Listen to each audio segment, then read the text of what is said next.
Okay, so our next speaker is Tobias. Oh, sorry. And he will talk about scalar correlators and normal modes in holographic neutron stars. So go ahead. Hi everyone, it's a pleasure to be here. First of all, I want to thank the organizer to give me this opportunity. Today, I will talk about scalar correlators and normal modes in holographic neutron star. This is a work in collaboration with Nicolás Grandi, Pablo Pisani, and Octavio Fierro. Well, the structure of the presentation is the following. First, I will start talking about the background and some previous work. And then I will go to the main part, is our last work. And at the end, I will give some brief summary of the obtained results. So, since the original proposal of Maldacena, holography has become a new paradigm to study the physics of strong coupling quantum field theory. In particular, strongly coupled metallic systems have been studied in this holographic setup in the last years. So the first proposal to do this was to study holographic metals, was a neutron star in global ADS. So in the holographic scheme, we are talking about a degenerate fermionic state on a CFT on a sphere. So this is the metric that I will use in all the talk. Since we are in global ADS, its conformal boundary is a cylinder, R times S2. So we are dealing with a very large number of neutral self-gravitating fermion in equilibrium. So the idea is to start with Einstein equations, put a perfect fluid here, and solve this type of equation that are at the left. These are difficult. This is a difficult problem because if you look to the density and the pressure, here the temperature and the chemical potential depends on R. So you have to solve this for different points in R. So it's a difficult numerical problem. So we have to set up the thermodynamic equilibrium condition too. These are the well-known Tolman and Klein condition. This relates the central temperatures in the central temperatures with the boundary temperatures, this T and T0. We have the same for the chemical potential. And I put here one of the boundary conditions that is important because in the rest of the talk, I will talk about this θ0 that is the central degeneracy. So we solve this problem and we can plot these profiles for the density. This is a log-log plot. This is for central degeneracy equal to -10. The blue line corresponds to the low temperature of these other lines. So here, if we increase the temperature, we find these power law edge structures in the profiles. These are all for the same central degeneracy, but for different temperatures. We can do the same for other parameters. Here I put one that is very nice, that is central degeneracy equal 30, because here the profiles are so different, because we have here like a plateau, and then the density decrease. This is known as the core of this structure, then another plateau, and this is known as the halo. This kind of profile are known as core halo structures. If we look, this green one is the one that have a low temperature. When we increase the temperature, we get the same power law structure here. Another interesting thing here is that if you go to the end of the star, you can set up this radius, that is the radius of the star, and with that radius you can define the total mass of this star. So looking to the boundary, we use the ADS-CFT dictionary for the Matsubara 2-point correlator at large conformal dimension. So the idea is to calculate the action on shell, Euclidean action on shell. with this equation and use this delta phi. What is this delta phi? The idea is the following. The idea is to throw particles, massive particles, into the bulk from a point. Look at the geodesic, and this angle delta phi is the span of this geodesic. This is the angle, and this R star is the position of the tip. This position of the tip is used as a parameter to plot the correlator. Let me show you some plots. Well, I put the profiles too because are important to this description. So if when we start with low temperatures, we have this kind of parabola for the parametric plot between the action on shell and this delta phi. But when we increase the temperature here, we start to have this type of power law edge structures, and we find in the correlator these multi values for the same delta phi. This is known as a swallowtail structure. We could do the same for the other profile. Remember the core hail structure, and we find the similar structure. When we increase the temperature, we have the same structure of swallowtails. So we use the presence or absence of swallowtail to set the frontier in the phase diagram. I will show you in a moment this. So when we are dealing with a system that have a central temperature and central chemical potential, we can go to the boundary using here the Klein condition and have the chemical potential in the boundary, and we can do the same using the Tolman condition to have the temperature in the boundary.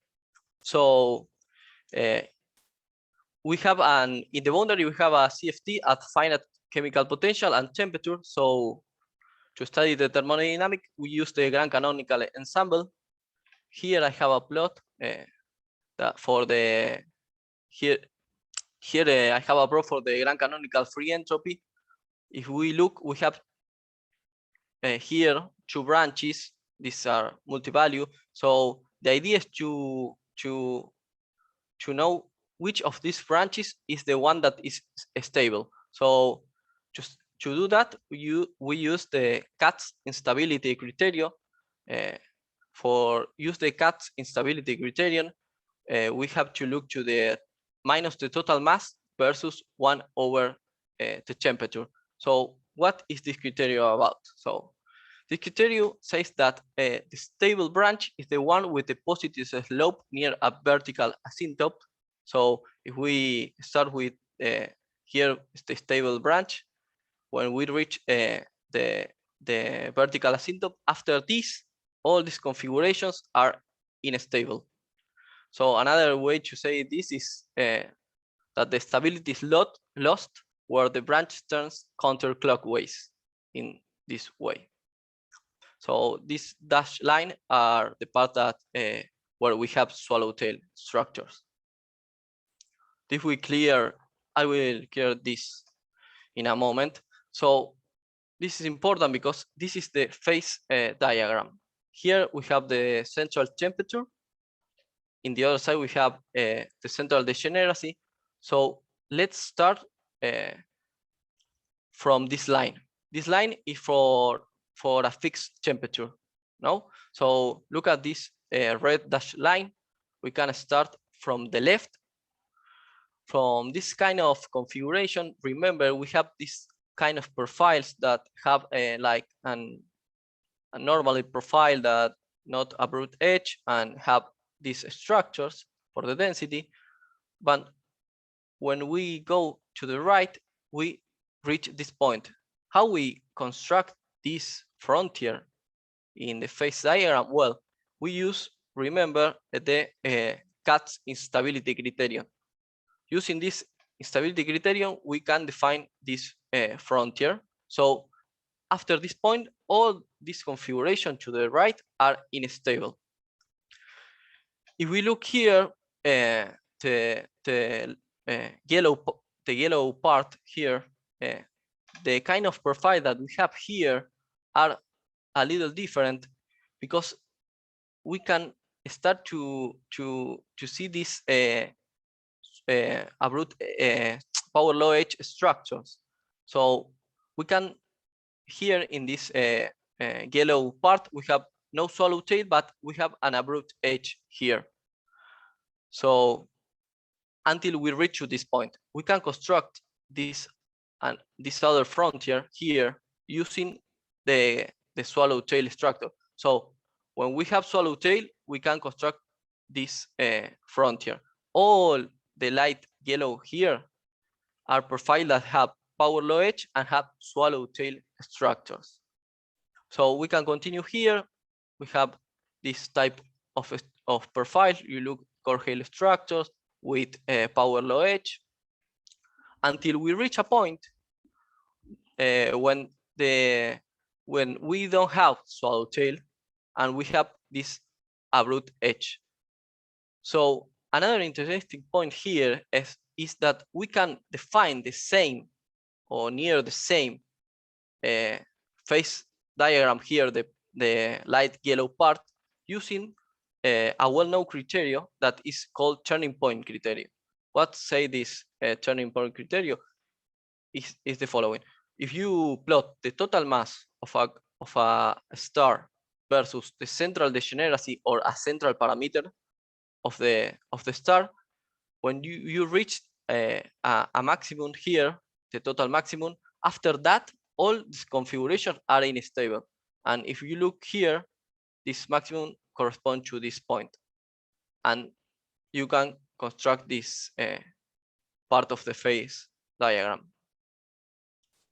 So what we can do here to study this, we can put a scalar field.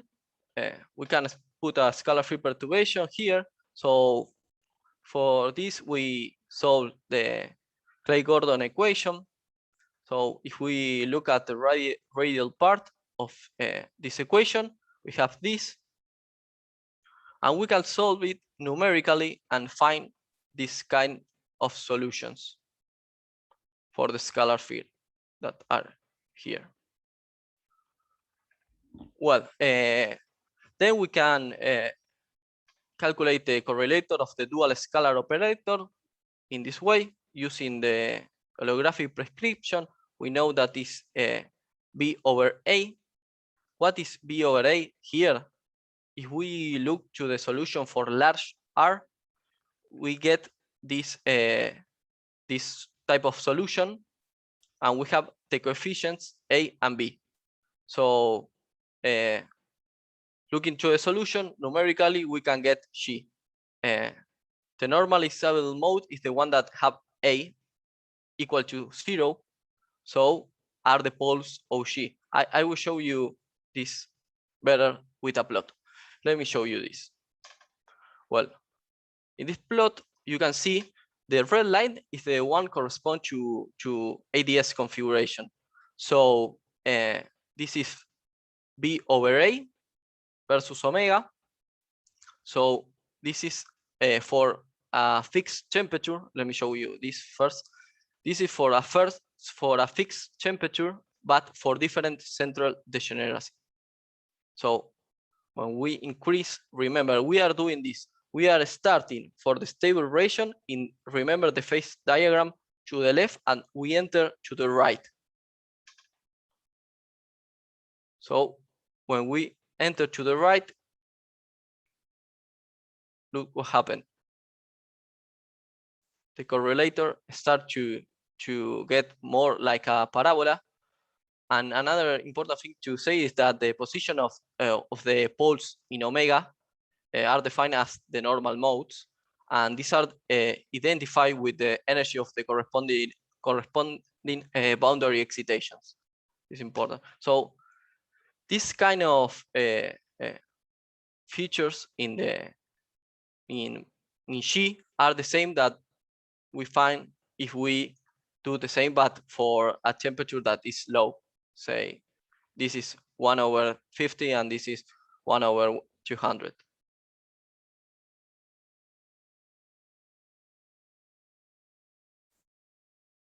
So this is a sketchy plot of the same. This is for as the same plot, but we put together all different central degeneracy, starting with -30 and go to 30. And in our numerical exploration,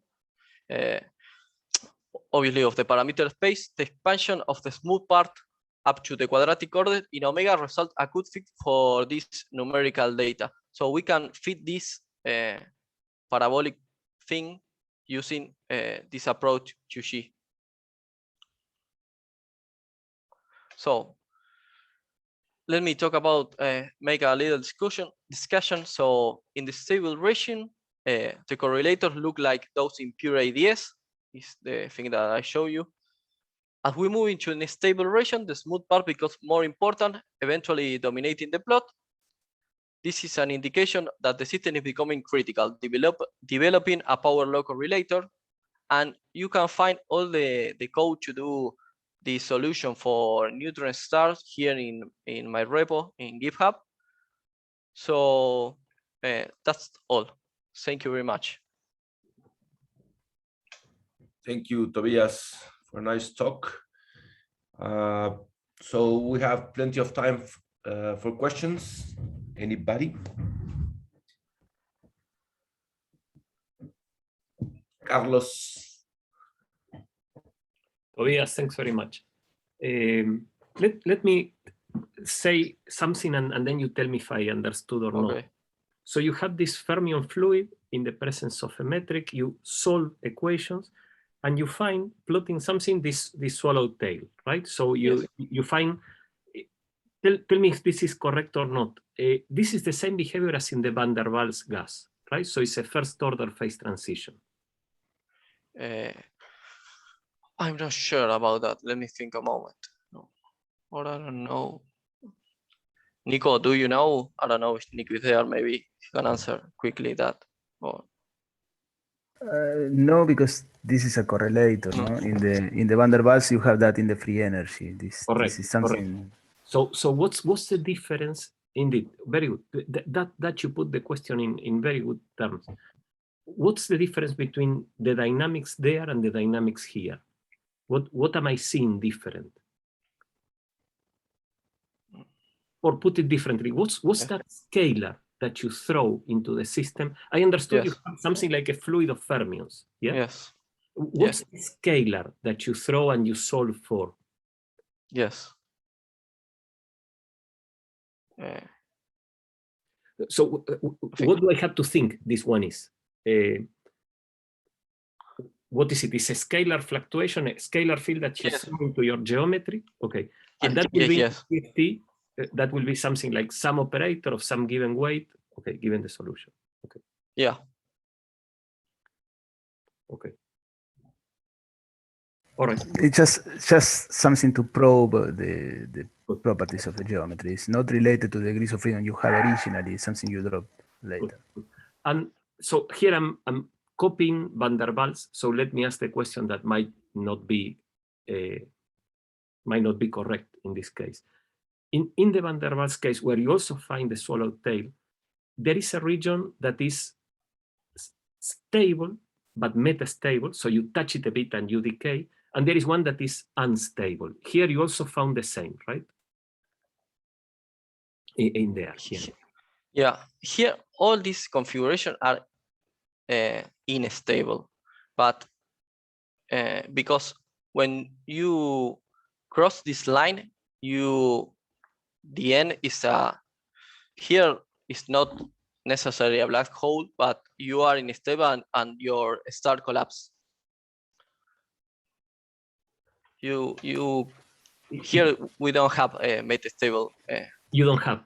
So no. In spite of because I'm used to the swallowtail, the thing that goes like that, it's metastable, and this one is the unstable, right? The one that is above. But that is not the same here, you're saying. Yeah. Good. All right. Thanks very much.